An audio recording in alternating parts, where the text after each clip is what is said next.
परभणी येथील जो भीम सैनिक शहीद झालेला आहे श्रीनाथ सूर्यवंशी याची जी संस्थात्मक खून झालेला आहे या खुनाच्या निषेधार्थ आम्ही इथं आज जमलेलो आहोत। सर्वप्रथम मला असं सांगू वाटतंय की डॉक्टर बाबासाहेब आंबेडकर म्हणतात की पोलीस यंत्रणा आणि न्यायव्यवस्था ही आमच्या अस्पृश्य लोकांना न्याय देऊ शकत नाही। याचं जिवंत आणि मूर्तिमंत उदाहरण द्यायचं जर झालं तर मी असं म्हणेल, ज्या कायदा व सुव्यवस्थेच्या नावाखाली परभणीमध्ये कोम्बिंग ऑपरेशन झालं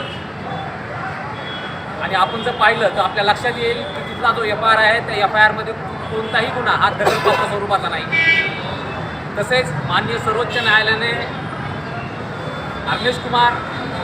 या ऐतिहासिक खटल्यामध्ये जे निर्देश दिलेले आहेत ते पोलीस प्रशासनाकडून आणि परभणीच्या स्थानिक प्रशासनाकडून पाळले गेले